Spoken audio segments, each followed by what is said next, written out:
Hello, everyone. Hello, Stars fans.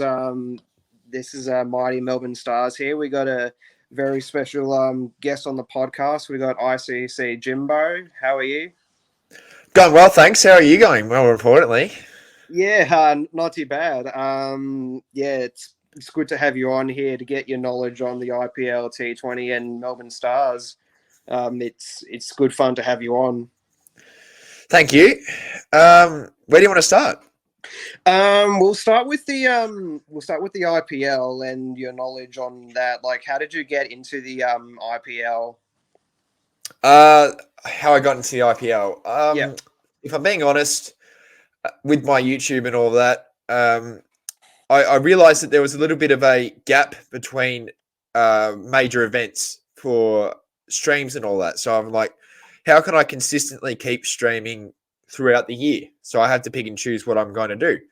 And I saw the fixture for the IPL and it was March to May. And I'm like, well, that's absolutely perfect because March to May and then the T20 World Cup in June. So that's from the YouTube side of things. But also I just love the sport cricket so much that I guess I would love to just watch as many games of cricket as possible. And I picked RCB because of the fact that they do remind me of the Melbourne Stars, not being able to get that trophy, having some senior players, some high quality players.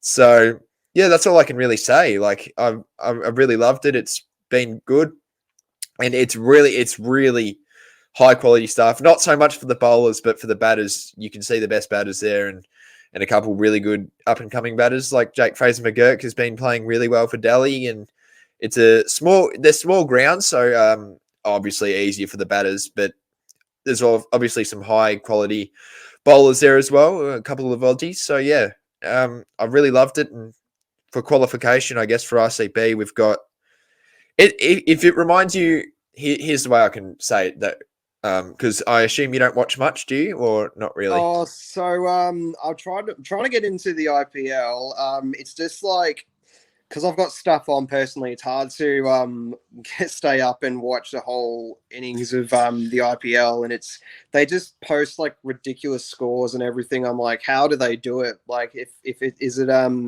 like small pitches or how on earth do they do it? It's just crazy. Yeah, they're small pitches, and also I think they're flatter pitches for the batters. So to make it more entertaining, I think that's what BCCI have decided to do. But also, so what's going on with RCB right now is we're in a little bit of a tough situation. We need to win our last game by 18 runs plus, or chase it down in 18.1 overs. And if it reminds you of the Stars Sixers game a few years ago in BBL 10, where the Stars needed to rely on other teams to win, which RCB have had to do, and that's gone our way, which has been good. But if you recall, the Renegades beat the Hurricanes and then allowed the Stars to have a crack at making finals. Obviously, that didn't go to plan, and hopefully that's not the case with RCB. But yeah, results have gone our way, and it would be a really good mid-season turnaround for the organisation. Yeah, no, that's good. I want to get your answer on, or actually your thoughts on like how the Melbourne Stars went last season, and what are you expecting for the Stars going forward, especially this year?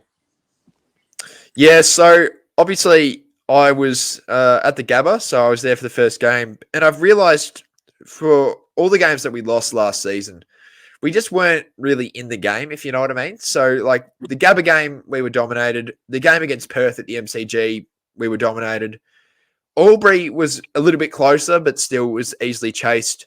And then that middle patch, those 4 games in the middle, we really clicked and we played some really good cricket during that time, Mm. especially at the Adelaide Oval, and the fact that we upsetted the Sydney Sixers as well for the first time in a few years, it felt good. But then after that, results didn't go our way. We lost at the MCG to the Sixers, Renegades at Marvel, which we should have won, and Hobart at the MCG, but that game was already meaningless for finals qualification. So it's been, I guess, with the fixture last year, it was a really up and down year for the Stars, and I guess Pakistan called a bunch of players out early. So Harris Riap, obviously, Osama Mir, and was there one more? No, Mad Wasim retired, and then he's back now. But um, those two had to go, and Yeah, Dan Lawrence came in, and I really hope that if he puts his hand up for the draft, I really hope that Dan Lawrence can come back to the Stars.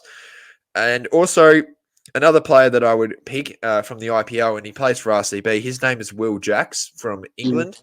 He did play for the Hobart Hurricanes in BBL 10, I believe. And he's a really explosive batter, and he comes in at 3, so it would be really good to see him come in. And I'd move Webster. I'd move the order down after, so I'd go Lawrence, Rogers, and then after that, Will Jacks if he puts his hand up, and hopefully we get him. And then Bo Webster, and it's pretty much the same from there, if you know what I mean. So Maxwell would come in at 5, and Stoiner 6, Cartwright 7, Harper 8, all of that. I've got a bit of a question for you, though. Yeah. Since Maxwell's stepped down as captain, who do you think will replace him? I've got 2 on my mind. Like Hilton Cartwright would be a good pick, but I reckon Marcus Stoinis would be another great pick. Also, Stoinis has been around, I think, since the beginning, and he's obviously been a consistent player for us. I reckon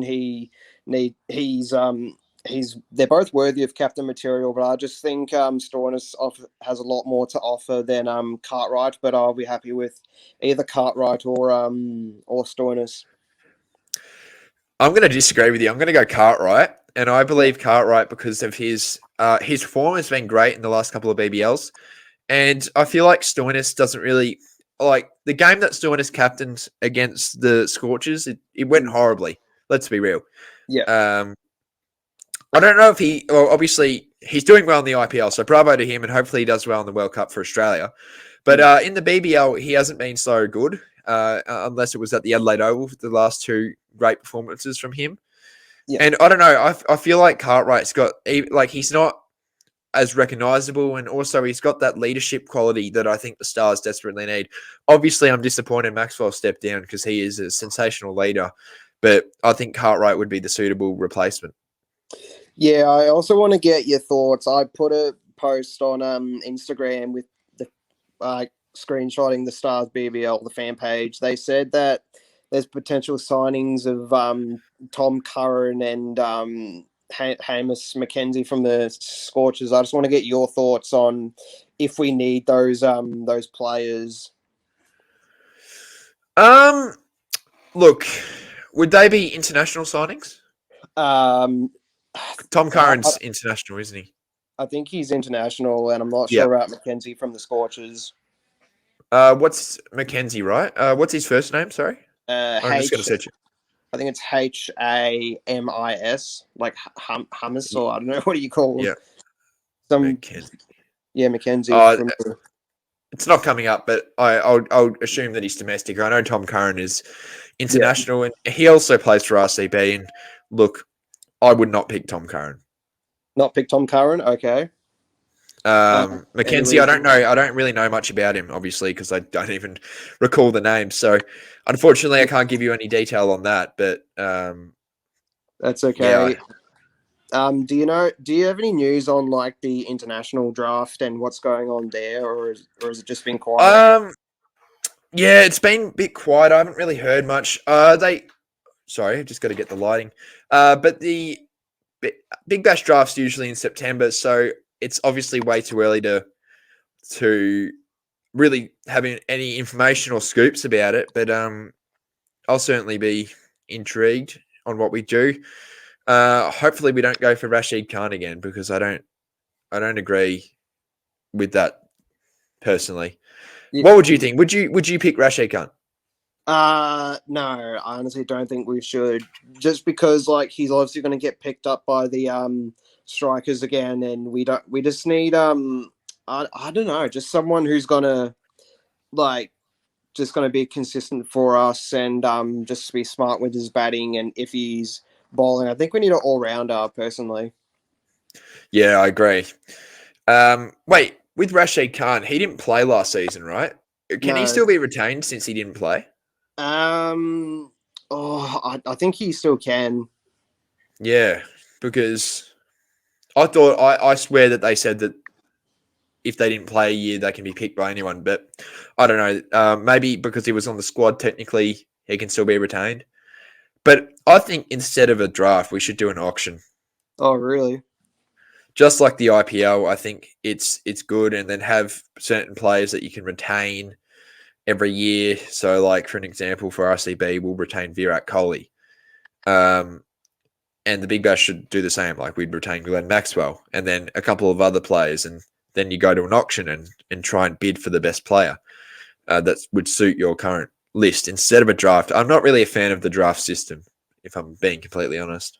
Yeah, no, that's fair enough. So, I was going to say there's been a rule this year for the Big Bash that you can draft one international player for 3 years. I just want to get your Yeah, I thoughts did hear on about that. that. Yeah.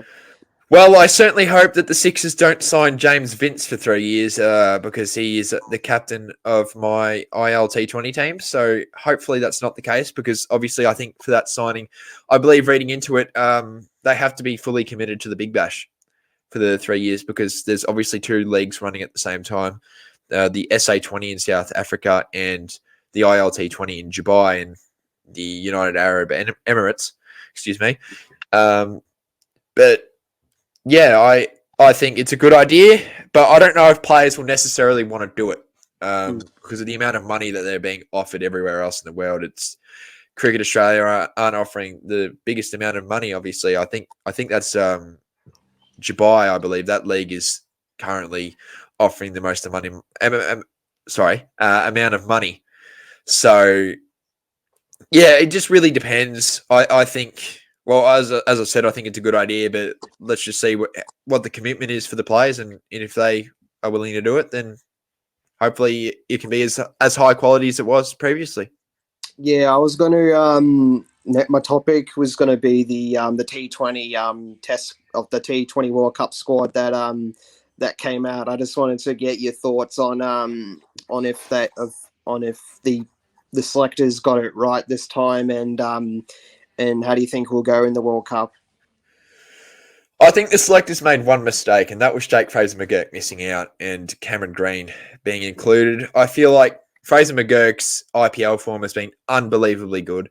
He's been consistently putting up amazing performances, and he's going to be a great potential. He will obviously represent Australia in the next World Cup. He's never actually played a T20 international game. He's played an ODI, but not a T20, which is, look, it's a bit surprising, but Fraser-McGurk also said in an interview when he wasn't selected, he understands that franchise cricket and international cricket are two completely different things, and international cricket is a lot harder. And obviously, Australia think that David Warner is the right fit, which I agree, David Warner is the right fit. But I would have, personally, in my XI for opening, I would have Fraser-McGurk and Travis Head, considering he's been playing unbelievable in the IPL as well. I'd have Warner in the squad, but he wouldn't necessarily be in the XI. That's how I see it. Cameron Green, he plays for RCB. He's been pretty disappointing. Bowling wise, he's been all right, but batting wise, not putting up what you'd expect. I'm not sure with Cameron Green. I don't know where he fits in all three form. ODI I can see a bit more, but Test and T20 certainly not. He's got a lot to fix up, and hopefully he can be a star player for Australia. But yeah, I think the second an opener, if an opener gets injured, Fraser-McGurk's coming in, and that's for sure. If it's Warner or Head or Marsh may miss a couple of games because he's done his hamstring. He left Delhi, I think, early in the IPL. So Cricket Australia were really quick to say, go home, rest it up, and recover before the World Cup, because obviously that is the most important part of T20, winning for your country. Yeah. And I think Australia will. I'm going to say this right now. I think Australia have a really good shot of winning. Looking at the other squads. 100% agree with that. So I was just trying to figure out what to say. It's a bit of a mind blank. So with the obviously the Stars, how our history, we've been consistent in finals. We've not recently. I know. I'm just saying, like, in our overall history, besides 2 seasons, we've been around the mark, but we haven't been able to get there. What do you reckon needs to change for the Stars to be contenders? Do you reckon we need a couple players or tactics changing? What do you reckon? Well, I'm just looking at the star squad right here, and obviously it was Peter Moore's first year as coach, so he's not going to get in serious trouble. Hussey, he's done great for the club, but last year it was time for him to move on, and that's what we did. We moved him on and got an experienced coach in, and obviously nothing's going to go necessarily perfect in the first year, if you know what I mean. Mm. But there's a couple of out of contract players here. There's one Joe Burns, which I don't think we'll keep. Brody Couch, which I really am disappointed that he didn't get a shot. I think he'll leave on his own accord. I think the Stars haven't been that great to him, which is a shame. He's great talent. Nathan Coulter-Nile, I think it's time for him to move on from him. And obviously Nick Larkin retired. So there are a couple of spots to fill. I already said Will Jack should play. The Stars should go for him. He's some really good international talent, and he's up and coming, and he's being well known, or he's getting more known in the IPL and all that stuff. So he is definitely one that I would target. Obviously here as well, it says Joel Paris, which he wasn't that great, but we know what he can do at his best. So I think keep him. I'd have Cartwright leading. Campbell Callaway didn't play a game last year, did he? No, I don't think I saw him play at all. No. He played during the COVID years, I remember, but not this time around. So I'm not sure if we keep him or not. He's contracted, so I assume so. We've got Tom Rogers, Mark Steckety, Stoinis and Webster. They'll all stay. Look, I don't know, man. I really don't know what we'll do and what we go for. Obviously, none of us, we're just media pretty much guessing. Your guess is as best as mine, but I feel like we need some good all-rounders, and then what great coaches do is they develop from last season. So there's plenty of positives during that middle period of the season last year with the Stars, and it was a great time to be a Stars fan, and we were dreaming for finals. I assume you were having the same sort of reaction as me, but yeah, I think next year we'll grow even more, and we'll develop as a group under the leadership of Peter Moore. So I think it's a great signing, and I think either we'll get some more senior players in, or we'll get some more younger players. But either way, I think it's if we don't make finals, which look, I don't know. Obviously, no one's got a complete list, so no one can have an opinion until like a couple of weeks before the Big Bash anyway. But I feel like under the leadership of Moores, we can certainly make finals, and hopefully, I'm praying that we win that first Big Bash final, because I'll tell you what, it's been a couple of rough ones that we've witnessed over the years in BBL 5, 8, and 9. So I really wish that we go that one step further, but we've got the list to do it. We've got a couple of really good international players, and we've got a senior coach, and I really think that we can give it a red hot crack. Yeah, no, definitely. That's absolutely fantastic thoughts. No, I love the Stars, love everything. I said to my co-host that our review, I put it down to mentality. Like we just I saw the Hurricanes, and when we needed to play finals and the media were like, oh, Stars need to beat the Renegades, we just capitulated, and I just put that down to mentality. Do you reckon it was mentality or something else that cost us a final spot?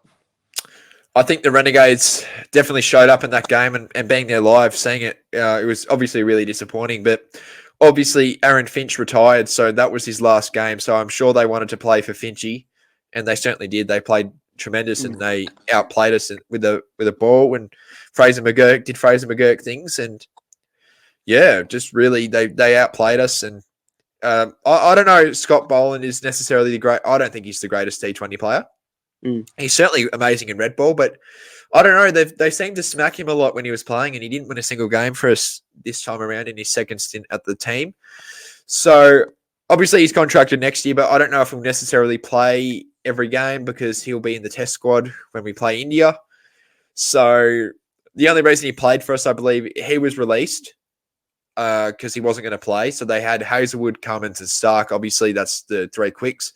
And there was no room for Boland, so they released him and let him play at least somewhere instead of just being the water boy.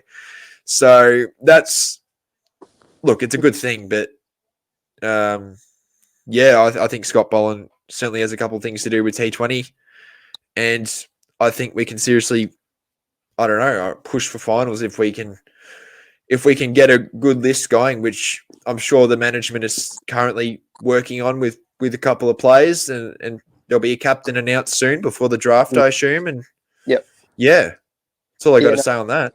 yeah, no, my co-host and I will let everyone know about the about like the captain and everything, because if it is Hilton Cartwright, my co-host actually knows his mother because his mother follows him on Instagram.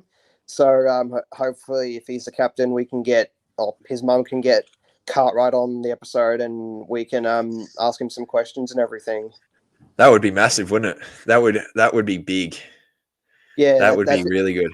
yeah, that's if he's captain though, which I hope he is, but we just have to wait and see. Yeah, Stoinis will be a tough one to avoid, especially signing that contract. So he's 3 more years at the club.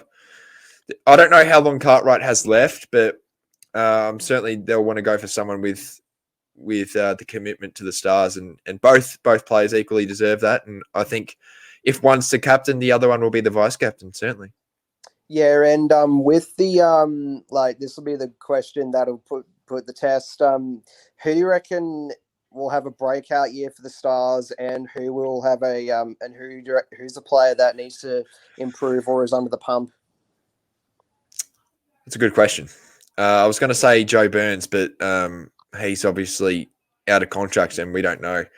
But I think the player who will have a breakout season, I think Cartwright will go above and beyond again. He's underrated. He continues to be under the radar and he continues to shock teams. So hopefully he can be amazing, and I really hope that he can, and everyone can see what we've seen so many years now and the Scorchers have seen in him. And I think the player under the pump would be Marcus Stoinis. He certainly has struggled a little bit. He's been good on the flat pitches, but at the MCG he struggled a little bit. Obviously not the Hurricanes game because he played well in that, and the game didn't matter. That was the disappointing thing, you know.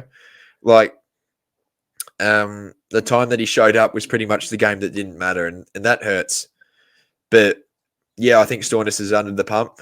He's fresh off a contract, so I guess in a way he won't be under as much pressure. But I think he'll certainly, the fans will certainly let him know if it's not going well. But I really hope he does well. He's been playing tremendously in the IPL for the Super Giants, and hopefully he can do well for Australia. Which, in the end of the day, for Australia, it's the most important thing for cricket, international cricket, and the World Cup. So if he plays well in the World Cup, you already know that you can be excited. If you know what I mean. Yeah, no, definitely. And I just wonder, like, with the Australian like batters like playing in the IPL, I just wonder how much money do they get playing in the IPL, because it must be a lot. Yeah, I think Stark's the highest paid player in IPL history, I believe, in the auction. Kolkata got him, and he hasn't even played amazing. But yeah, he's certainly he's got a bag. Pat Cummins got a lot of money as well. Travis Head. Australians are really sought after because of the ability to be able to bat and the ability to be able to bowl. We have such good batters and bowlers. We've got a great all-round team, and lucky that IPL franchises realise that. And it's also a really good warm-up going into the World Cup, because Australia, we don't have any warm-ups.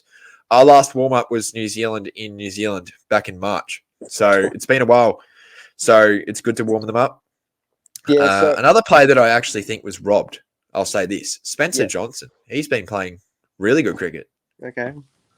So I was like saying, how's Maxwell been going in the IPL? Not so good. He's been really disappointing. He hasn't. His highest score has been 29, and he's been going out in ducks, and he's actually not in the side at the moment. But Will Jacks is going to play for England, so I assume he'll come back in the really critical game against the Super Kings. But yeah, he certainly needs to step up in the IPL. And yeah, I don't know. Like I'm not really concerned, because like I've noticed this with Maxwell. He doesn't do great in the IPL, and then when it's Australia and the Stars, he plays absolutely terrific. So in the end of the day, those two are priority for me personally. So hopefully he can really, obviously, hopefully he can help RCB try and qualify. If the rain goes away, there's apparently rain. Could screw our season over. So hopefully not. Hopefully the rain stays away. But yeah, Maxwell's got to really show up for RCB, and if he can't do that, hopefully he can get his form in the IPL or the MLC, because he's now a part of the Washington Freedom in America, the Major League Cricket. So that's another thing I'm really interested in, the growth of American cricket, and how they can grow it. And as a Unicorns fan since day one, I'm really excited. Yeah, no, that's fantastic. I'll end it on one last question. Do you think the Stars need a quality leg spinner in the team, or do you reckon we don't need any spinners? Look, I think Osama Mir did really well, and I think that's a player we should go for again. Obviously, he couldn't play all season because he had a couple of international commitments with Pakistan and New Zealand. So he was supposed to actually play longer than he did. And during that time, you saw how he went, 2 in a row.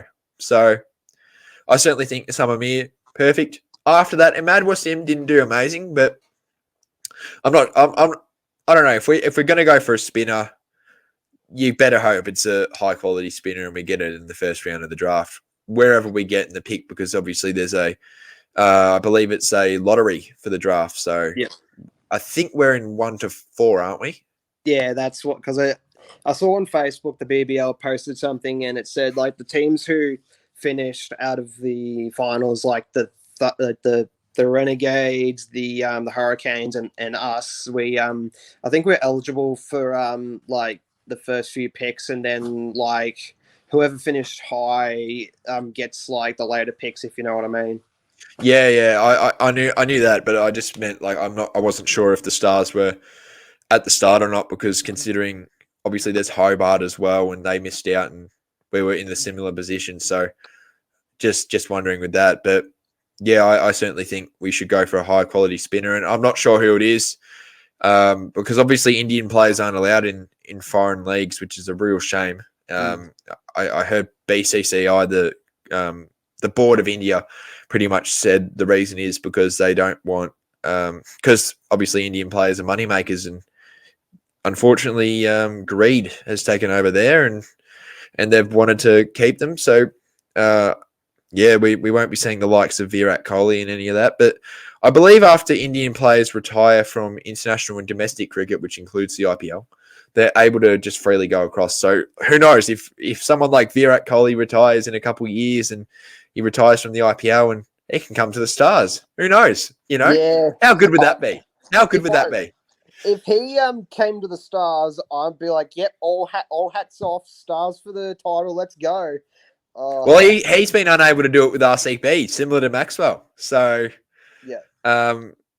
Yeah, it just we need it. We need a Big Bash title soon. Us and Hobart. Well, I know I don't really have sympathy for anyone, but geez, I feel bad for Hobart as well.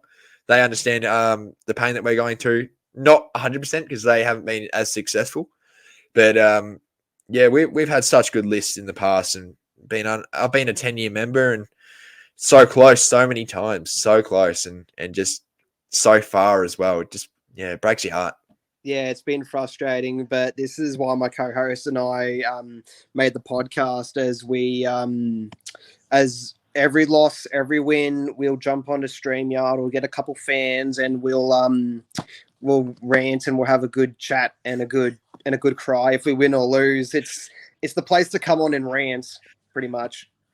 Yeah, that's gonna be funny to watch you guys go off when certain players don't do well. Oh, he should have done this. He should have done that. But yeah, just I really hope we can get something, make finals at least. It's been 4 years. Our last final was that grand final loss in 2019 to the Sixers. So we really need to get if we don't make finals, we need to learn because some of these players have never experienced finals, and we really it's been a mini rebuild, not gonna lie.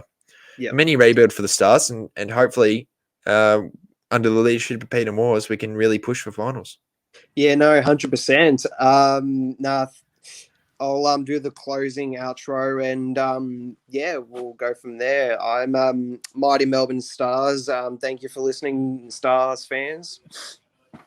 And thanks, ICC Jimbo, for coming on and sharing your thoughts. And thanks for getting me on, man. It's been good. Yeah. It's been good to have a chat with another massive Stars fan. So it's really good. Yeah, hopefully we see you again. Hopefully with a review, and hopefully we can rant together. And go Stars. Yeah, up the Stars. Up the Stars. All right, see ya.